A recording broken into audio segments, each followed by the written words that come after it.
kind of a weird time of day to start filming a video. I usually roll in here in the intros with my mug and my morning vibes, but it is currently 4:30 in the afternoon, and I just finished all of my work for today way faster than I thought I would.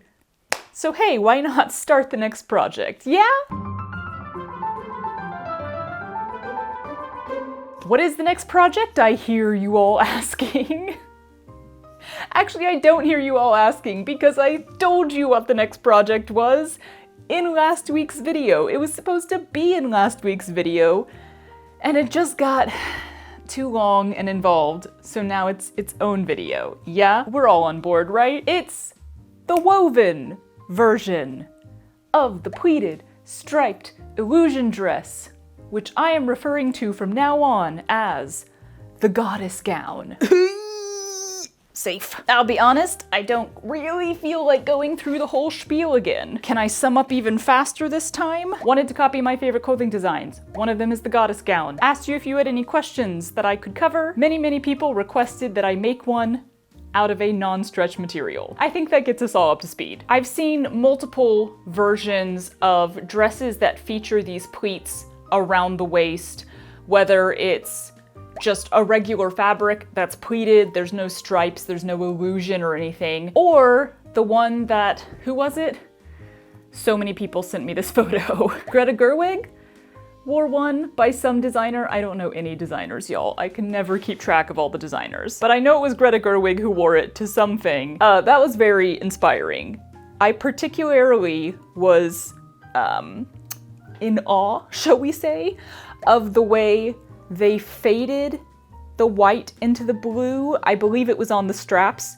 I haven't looked at this photo in like 6 months. But it was not just the pleating around the waist. There was also some like pleating in the straps that made one color completely fade to the other. Very interesting. We're not really doing anything like that though, because I have had this fabric for ages. I guarantee I got it at Remainders. I don't even remember anymore. It's an interesting fabric. It's only that wide. I don't even think that's 45 inches.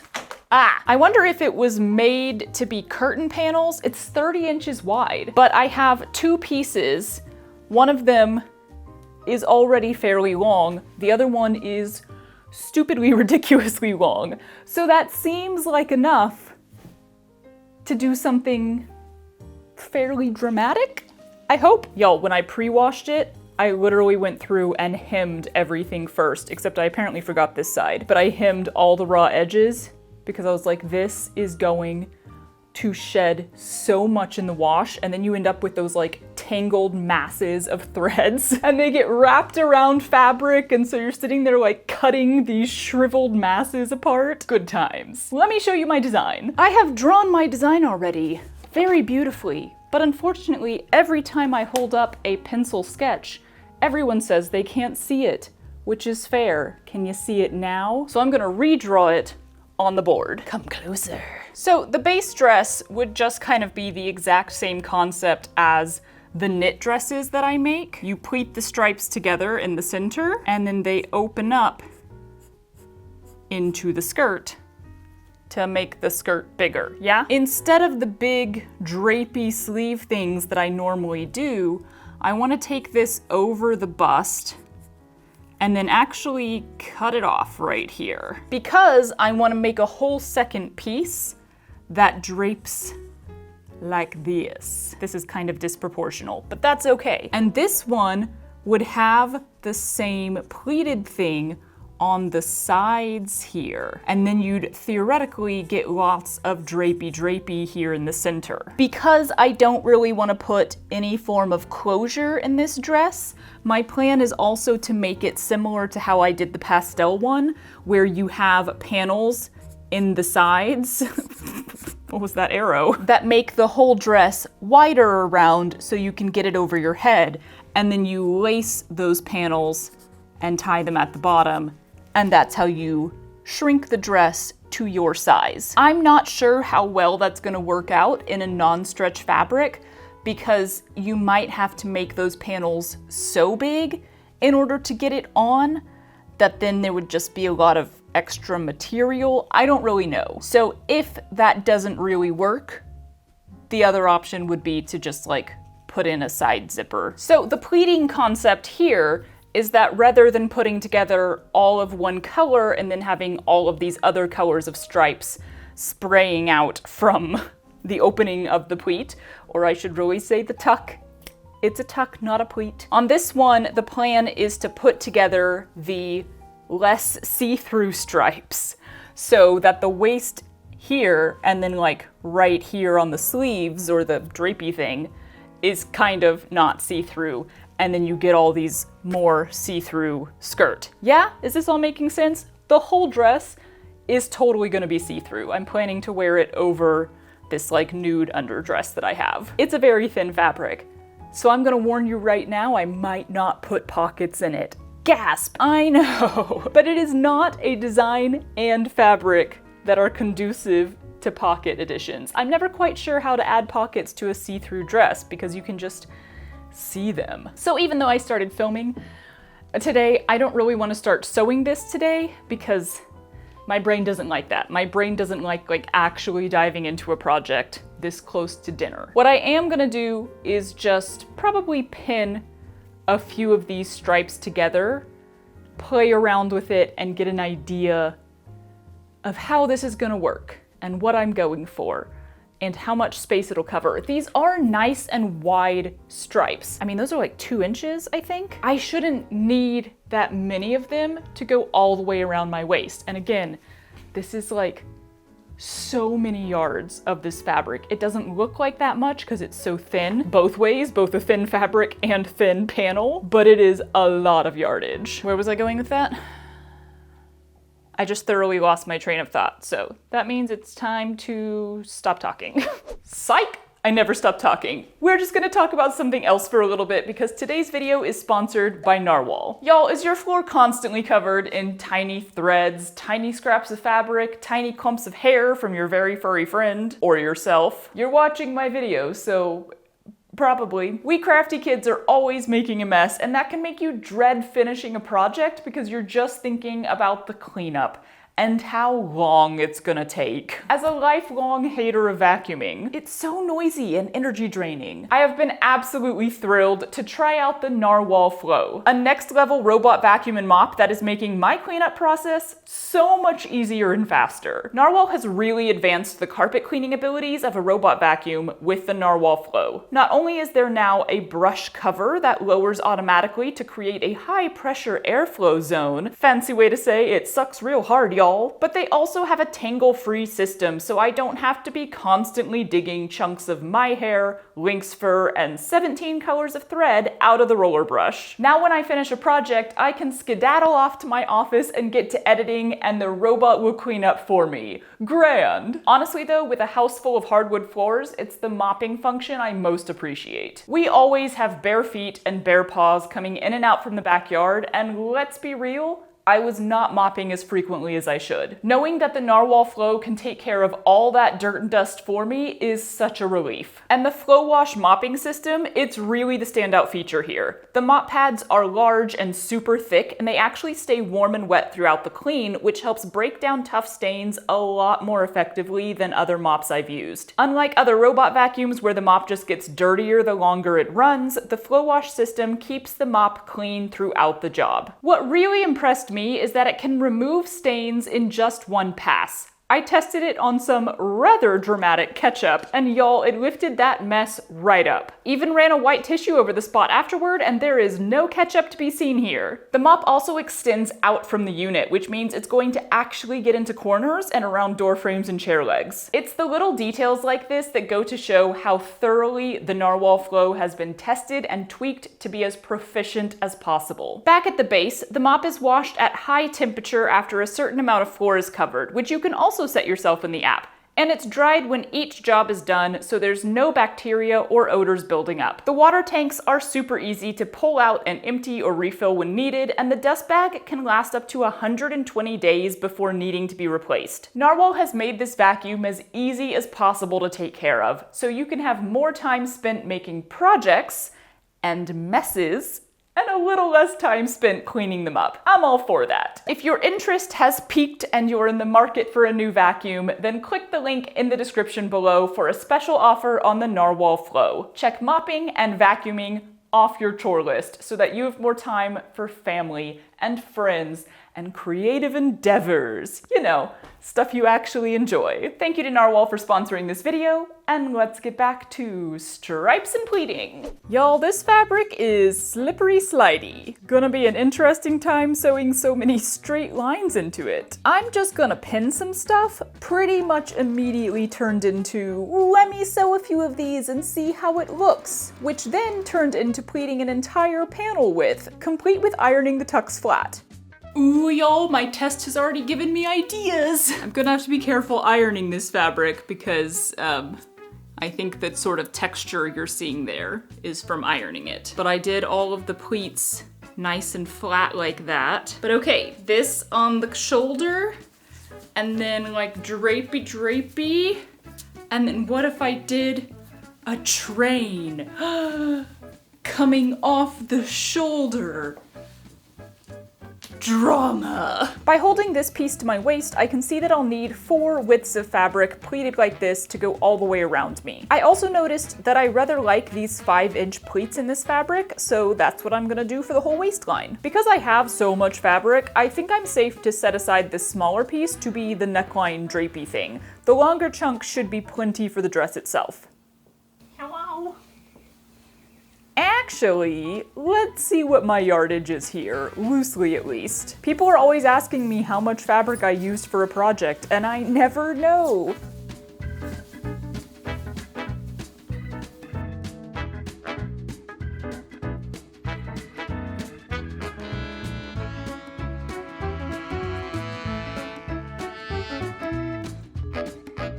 I might have lost count, but it was either 15 or 16. In this piece, and about 5 in this one, so 20 plus yards. Since I have a real heap of fabric here, I'm gonna give myself a generous foot of fabric above the pleats on each panel. Theoretically, we are only covering the bust with this, so that's like twice as much as necessary, but yay for safety! I measured out and pinned my 5-inch pleats all the way across and then started sewing them down. The see-through stripe is so helpful here. You can pretty clearly see when your stripes are lined up or not. I mean, let's be real, it's also way easier to sew these straight lines on a non-stretch fabric than it was on knit. The slippery slidey nature is actually not coming back to bite me too much. With one panel pleated, I held it up to me again and kind of guesstimated how long I want it, then sliced it across there. 1 down, 3 more to go. Do you see the vision? Does anyone see the vision? I'm not sure if I see the vision anymore. Oh, Lord. I'm waffling on this one, y'all. Okay, so I made the 4 panels, and then I turned the 4 into 2 panels, did a nice little French seam down the center, and then turned that seam into a pleat. So you don't even really notice here, and I don't think you'll notice really elsewhere either once I get this ironed. I think I might try just steaming this and see if that responds better than it responded to the iron. The whole thing is quite wrinkly. I do want to try ironing it, specifically on this part. I liked getting those pleats nice and flat. I think I just need to do it either on a lower temperature. I never turn my iron down. Does anyone ever use a setting other than the hottest setting? I don't. So I think rather than turning it down, I might try just putting another piece of fabric over it. Like, well, I think you're supposed to generally put like a tea towel over it or something like that. So yeah, it's just pinned up here now, both the back and the front. There's the back. And like, honestly, looks great, y'all. I'm pretty pleased. But it's so theoretical right now. I'm wildly debating how I want this dress to get on a human, me being that human. The panels are bigger than they need to be, so we have a pretty significant overlap right here, about that much on each panel. So that's enough that theoretically, I could just sew those together, put lacing in there, and like without adding any side panels at all, that might be enough to get the dress on over my head or over my hips. But then it's like, if you're wrong and that's not enough, There's no leeway there. I suppose I could measure it. Who does that? So I'm also thinking I could put an invisible zip up one side and still put the lacing in there, just so that like it's more adjustable. I could easily get it on and then the lacing is there to make it cinch. Or do I want the skirt to have that fullness of the added side panel? Should I just do that regardless? I don't really know, because part of me is always like, make the skirt fuller. Y'all know I love full skirts. But in this kind of goddess gown statuesque style, a more A-line or even shift style skirt tends to look a little better, or it tends to go with the style, I think. I don't know, I'm debating so many things, y'all. So maybe I should add that side panel, not have to put in a zipper, definitely make it big enough to get on, and then throw the lacing in there. Because these panels are bigger, unless I want to cut them down to the actual, proper side seam place, in order to put in lacing, I'm gonna have to open up one of these pleats and put the lacing loops in the pleat itself, which is great. That's actually not that hard to do. And then that will allow the lacing to actually be cinchable. If you accidentally put lacing loops too close together on a garment, then it does nothing, because you go to lace it and the loops meet and your cord is like straight up and down and like it's still too big, So you have to make sure that you're putting lacing loops a good distance from each other so that they can be pulled inward instead of being pulled together. Yeah, there's a lot of stuff to figure out.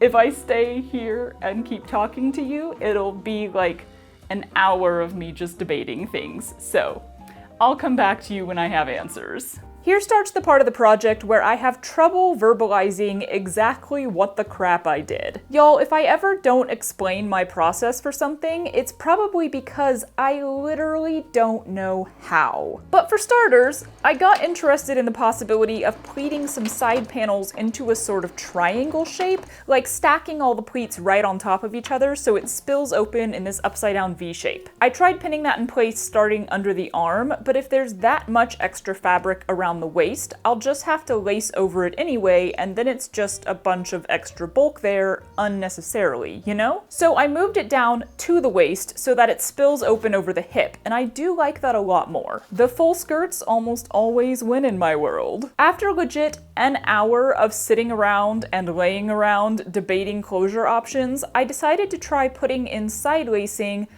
but not too much extra side width. I want the top of the dress to fit around the top of my bust, so it has some integrity, I guess? That sounds so serious. I don't want it falling down and sliding all over the place. We need some structure. So if I put some binding around the top and fit the material into that, I can have it undo with a simple hook and eye and then leave a gap in the side seam from there to the waist that would potentially be big enough to get the whole thing on, but then also would be completely covered by the drapey overshelving anyway. Yeah? So I wrote down a bunch of steps to clear my brain and then started marking them off one by one. Well, I did them first, then marked them off. Well, I paused for an ice cream sandwich break first, and then I did them, and then I marked them off. I got the two side panels sewn to the back panel, then pleated the top of the back panel nicely and added that strip of binding to hold everything in place. I could then decide where the lacing loop should go, open those pleats, and sew them in.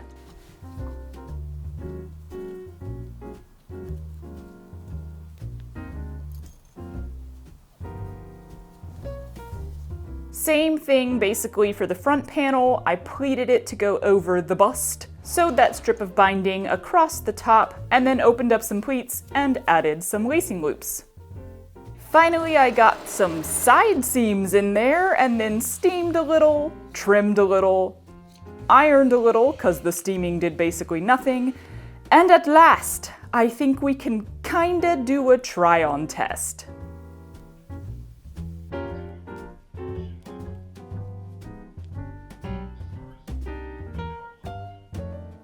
Oh, thank God, this is working better than I thought it was. What? This dress. Should I? I think I should. Debates. Do we see the vision now? I think I should just lower the back. If I just finish the top of this completely, and then even just freaking go ahead and hem this, I think I can get that done today. And then I have the base dress done. And tomorrow, this is making me want to make a ball gown. Tomorrow, I can mess with the rest. That's the plan. Confession time, here's what I got. This dress has been kicking my butt. I don't know if you can tell because I've been re-wearing clothing a lot, but it's been many days. Many more days than I thought this project would take me. Y'all also just missed me tripping backwards over my desk. Oh no. And nearly knocking the whole thing over. That was fun. I think it's like, I had two really great garment sewing projects with the bee robe and then the jumpsuit. Those both turned out so well. I was so proud of myself. And then sewing was like, you're getting a little too proud of yourself. Let's just give a little kick to the hiney here and remind you that you are not that good. Thanks for that. So at this point, we basically have the base dress. It's wonky. It's taken me back to like the beginning era of me learning how to sew. There was so much of just like, I guess I'm gonna leave it like that. Yeah, it's not great. However, the part that doesn't look super great is largely gonna be covered by the drapey shawl thing. So at this point, we're plowing ahead. I'm gonna finish this if it kills me. That's dramatic. It's not that bad. But y'all, it has been just throwing me off so much. I don't know, sometimes when projects just go so drastically differently than I thought they would, I get really thrown off on the video and I'm like, what is the story here? You know, I never quite know how a project is going to go, but as I improve at sewing, I'm starting to have a more informed guess. This should only take about this long.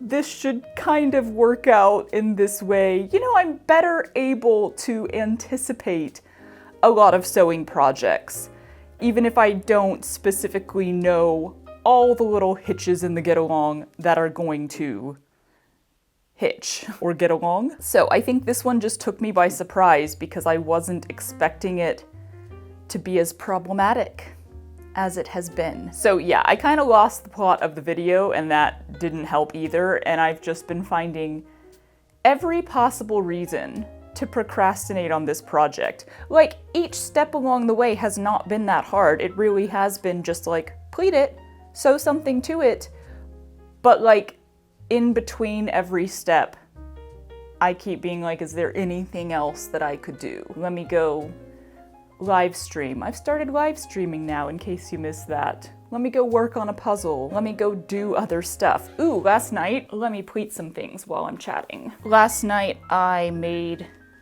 was making a grape jam because I'm trying to be better about not wasting food, but I'm also really picky about fruit. This is like a thing that runs in my family. We all, not all of us, but most of us are very particular about our fruit being crispy and crunchy and not soft, to the point where I tend to eat a lot of fruit underripe. So I'm always very hesitant buying grapes because if they're not like really hard and crunchy still, I just can't convince myself to eat them. It's annoying, but I don't know how to change it. It's been that way my whole life. So I bought grapes because I thought they were really crispy crunchy, and then I got them home and I was like, they're not as crispy crunchy as I wanted them to be. And so then my brain wouldn't let me eat them, but I'm not gonna waste them, so I made grape jam. That was a long story going nowhere. And then I had like a small piece of ginger as well, and I don't have any plans to use ginger in anything anytime soon. So I was like, let me chop that up and put it in the jam. A grape ginger jam, like that could be good, right? But then I got bored waiting for it to boil to actual jam stage. So it's more of a grape ginger compote because I don't think it got to the right temperature to actually be like jam consistency. All that to say, It tastes really good. Grape ginger jam or compote. Recommend. But now I gotta figure out what to do with it, because I don't really eat jam on toast much, because I don't eat toast much. But I think if I make a creme pat and do like a layer of jam with creme pat on top, and then maybe do like some sort of granola topping sort of thing, a crumble of some kind, and do that on top for a little bit of texture, that seems like it would be delicious. If I do that, I'm sure I'll put a picture here. Okay, so we have the piece that I pleated as a test. I'm gonna use this as the back of the drapey shawl thing. So I'm gonna pleat up the other side the same. And then for the front, I'm gonna do the same thing on one side, get it sewn onto this. Now this is a thought that I had. If the drapey thing like goes over the shoulder, you know, it's still fairly long, so it's going over the shoulder like this. So if there's a bunch of train fabric coming off, then it's coming off more from the arm than from the shoulder. Like the bigger proportion of the train is on the arm, which means the shoulder part is gonna slip down like this, and it's all just gonna hang from the arm. Scientifically speaking, I don't think that would work super well. I think you would need the front one to bunch more on the shoulder together even tighter so that there's a bunch right here. So I think what'll need to happen is the front drapey thing will actually need a second layer so that the front layer creates the normal drape and the second layer comes from one side and then bunches smaller. And I'm wondering if I could even do that as a detachable piece. Why? I don't know. I'm not planning to wear this dress anywhere, y'all. It's very much an experimental thing. That's the plan right now.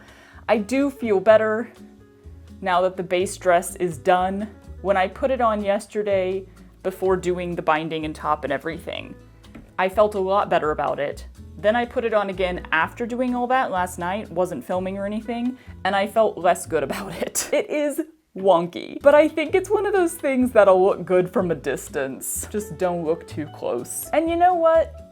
It's okay to go backward in time in your progress. You know, as you progress in a skill, in a certain craft or art or whatever, progress is not like linear. It's not like, oh, I'm getting better, so every single thing I do is going to be better than the last one. I think it's good to be reminded that every garment you sew is different. The fabrics are different, the construction is different, the patterning is different, and you can sew something that'll turn out so well, and you can be so proud of it, and like, that was awesome, and the next thing can be a giant fail. And that's okay, because you're not learning in a progressive upward line. Does that make sense? That makes sense. We all get this. Let me sew some things. I did exactly as I said I would.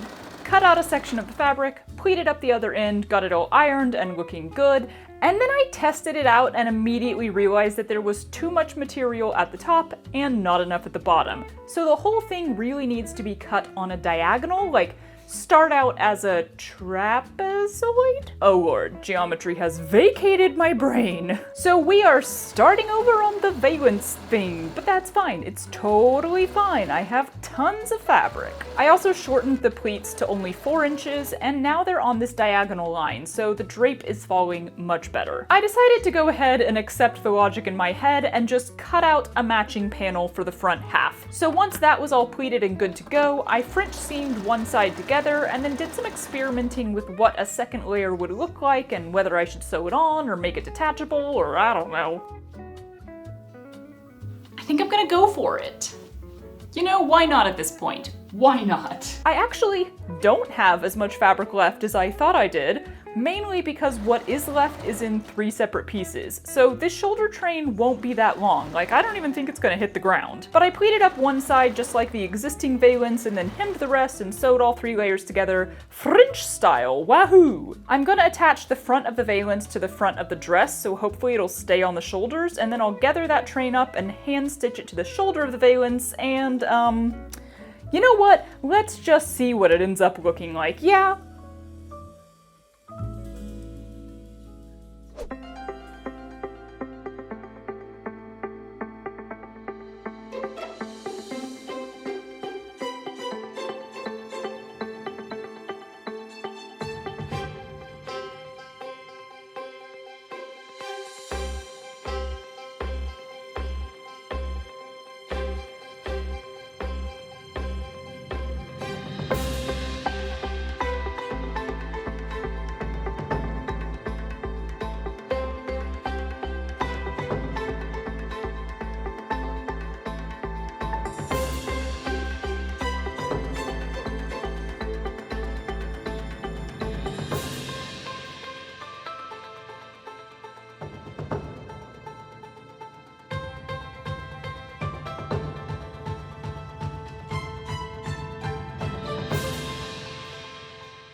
This was a thing. Real slice of humble pie. I hope this doesn't put anyone off of trying the illusion dress out of a woven material. Let's be real, I just had a certain fabric in my head or in my closet that I wanted to use. I had a certain design in my head and like, I shot too high. There are so many way simpler designs and way more straightforward fabrics I could have used to just try a woven version of the pleated stripe thing. So like, this isn't a great example. It is the only one I'm gonna currently give you. I highly recommend still giving it a try. I think the stripe thing totally works in a woven, especially if you just do a normal dress with like a normal closure system, buttons, a zipper, you know, stuff like that, instead of trying to drape 20 yards of floaty material around you. Here's the thing. I haven't looked at all the footage yet of the, you know, final product, but I have a feeling it looks pretty cool because when you drape a ton of fabric around you, it looks pretty cool. And like, it's a lovely lavender color, and you know, it decided it wanted to be off the shoulders most of the time, so grand. But the whole pleated thing in the center, where even is it? There it is. It just gets totally covered up because this ended up being way bigger than I thought it would be. Sorry, my mic's going everywhere. Sound is gonna be a blast. But you know, I was definitely picturing this drapey thing as like coming to there, which I could have made it do if I had just made the pleats even smaller. Like, they're just too wide of stripes to pleat down to that small, or I could have used less fabric. There's a lot of things I could have done, but at some point I just didn't want to anymore. We're back to the good old days when I get to finish something off by saying, I learned some things. That's great. Oh, lordy lord. I deserve a reward puzzle. Hardcore after this. Even though I also gave myself a reward puzzle in the middle of this, which is what I was doing while I was procrastinating on working on this. We're gonna do a not sewing project next, or at least not a garment sewing project. I have so many garment sewing ideas. Don't worry, we're coming back to it, but we're gonna take a little break and go do some other form of art. Yeah, sounds great. Thanks. Ah. I'm on a rock somewhere. There's a lot of booty licking. Get out of the way.